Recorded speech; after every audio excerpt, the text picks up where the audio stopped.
Social মিডিয়াতে গেল কয়েকদিন হলো একটা খবর বেশ জোরসোরই চাওর হচ্ছে। সেটা হলো বাংলাদেশি হিন্দুদেরকে স্পেশাল ভিসা দিবে ভারত। অনেক কন্টেন্ট ক্রিয়েটরই আছেন যারা তাদের থাম্বনেইলে এই ধরনের শিরোনাম দিয়ে বেশ ভিউ এবং তার সঙ্গে কিছু রেভিনিউ জেনারেট করছেন। কিন্তু আসল ঘটনা কি? বাংলাদেশি হিন্দুদেরকে হঠাৎ স্পেশাল ভিসা দেওয়ার প্রয়োজন কেন পড়ল ভারত সরকারের? বিষয়টা কিন্তু খুব ভাববার। আসলে বাংলাদেশি হিন্দুদের অবস্থাটা আমার কাছে এমন মনে হয় যে গরিবের বউ সবার ভাবি। বিষয়টা এমন, আসলে বাংলাদেশি হিন্দু সংখ্যালঘু জনগোষ্ঠীকে নিয়ে খেলতে খুব মজা পায় বাংলাদেশ এবং ভারত উভয় দেশেরই একটা নির্দিষ্ট নিকৃষ্ট শ্রেণীর লোক, যাদের টার্গেটই হচ্ছে এই সমস্ত হিন্দুদেরকে একদম নিঃস্ব করে দেওয়া। এবার আসুন মূল ঘটনায় যাই। গেল কয়েকদিন আগে শেষ হয়ে গেল বাংলাদেশের জাতীয় নির্বাচন। এই জাতীয় নির্বাচনকে কেন্দ্র করে বেশ কিছু কন্টেন্ট ক্রিয়েটর তাদের নিজস্ব কন্টেন্টে বিভিন্নভাবে এটাকে আলো ছড়িয়েছেন এবং তারা ভিউ জেনারেট করেছেন। এটা দোষের কিছু নয়, কিন্তু বাংলাদেশের কিছু কন্টেন্ট ক্রিয়েটর আছে যাদের মূল টার্গেটটাই হচ্ছে এক কথায় বাংলাদেশের সংখ্যালঘু হিন্দুদেরকে প্রভাবিত করে ভিউ জেনারেট করা, এবং সেই সাথে যদি সম্ভব হয় সেই সমস্ত হিন্দু ভাই বোনদেরকে বাংলাদেশ থেকে ভারত নিয়ে যাওয়ার প্রতারণা করে তাদেরকে নিঃস্ব করে ভারতে মানবেতর জীবনযাপন করানো। তেমনই একটা চ্যানেল আছে যার কাজই হচ্ছে শুধুমাত্র বাংলাদেশি সনাতনী ভাই বোনদেরকে একেবারে নিরুৎসাহিত করে বাংলাদেশে থাকার বিষয়ে। তেমনই এক চ্যানেল নিউজ করেছে বাংলাদেশি হিন্দুদের জন্য স্পেশাল ভিসা দিচ্ছে ভারত সরকার। বিষয়টা দেখার পরে আমি ভিডিওটা দেখার চেষ্টা করলাম সে কী বলতে চায়। তো সেই ব্যক্তির ভিডিওতে গিয়ে দেখলাম যে তিনি স্পষ্টভাবে উল্লেখ করছেন যে ভারতের হাইকমিশন নাকি বলেছে যে বাংলাদেশি হিন্দুদেরকে নির্বাচনী পরবর্তী সহিংসতা থেকে বাঁচানোর জন্য স্পেশাল ভিসা দিচ্ছে ভারত।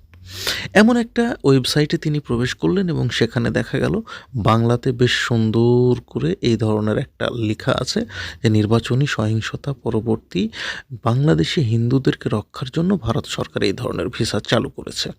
তো আমি এটা দেখার পরে যথারীতি একটু নড়ে চড়ে বসলাম। তারপরে আমি নিজে থেকে ইন্ডিয়ান হাইকমিশনের ওয়েবসাইটে ঢুকলাম, তন্ন তন্ন করে খুঁজে দেখলাম এমন ধরনের কোনো ঘোষণা ইন্ডিয়ান হাইকমিশন দেয়নি। আর এই ধরনের ঘোষণা যদি ইন্ডিয়ান হাইকমিশন দিত তাহলে ভারতের সব কয়টা বড় বড় পত্রিকা বা বাংলাদেশের সব ধরনের বড় বড় পত্রিকাগুলোর হেডলাইন্স না হলেও একটা মোটা দাগে আকর্ষণীয় বা সেইভাবে একটা বিজনেস রিলেটেড একটা পোস্ট পাওয়া যেত। কিন্তু বাংলাদেশের কোনো গণমাধ্যমে এই ধরনের খবর প্রচারিত হয়নি, এমনকি ভারতেরও কোনো গণমাধ্যমে এই ধরনের খবর প্রচারিত হয়নি। তাহলে এটা করছে কারা? এরপরে আমি দেখলাম এই ধরনের কন্টেন্ট আরও কয়জন বানিয়েছে এবং প্রত্যেকেরই টার্গেট হচ্ছে বাংলাদেশি হিন্দুদেরকে বিভ্রান্ত করা, এবং তারা উৎসাহ যোগাচ্ছে কিভাবে বাংলাদেশি হিন্দুরা ভারতে চলে যেতে পারবে।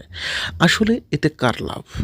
এতে একটা নিকৃষ্ট সম্প্রদায় লাভবান হচ্ছে এবং চিরতরে ক্ষতিগ্রস্ত হচ্ছে বাংলাদেশের কিছু অসহায় হিন্দু মানুষজন।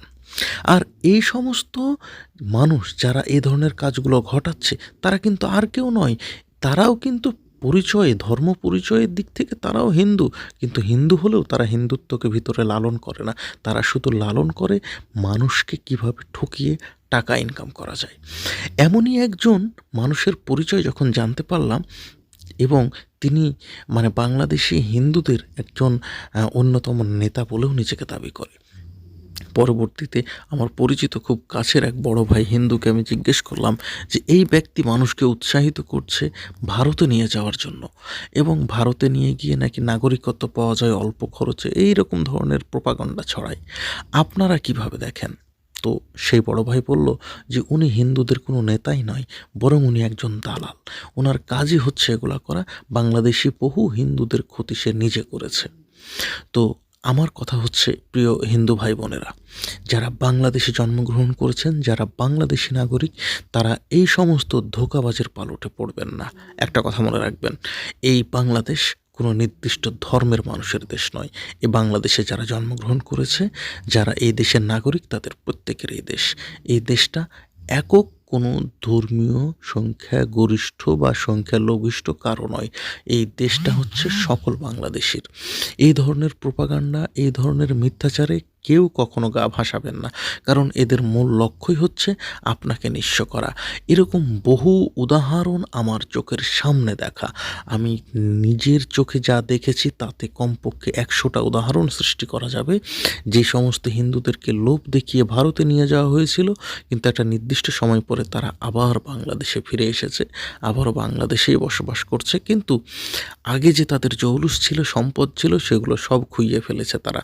কারণ এই সমস্ত দালালদের ফাঁদে পা দিয়ে নিজের শুধুমাত্র ভবিষ্যতের একটা উজ্জ্বল আলোর আশায় ভারতে গিয়ে নিঃস্ব হয়ে আবারও তারা ফিরে এসেছে এই বাংলাদেশে। ইভেন আমার একজন সাবেক শিক্ষকও তার মধ্যে আছেন।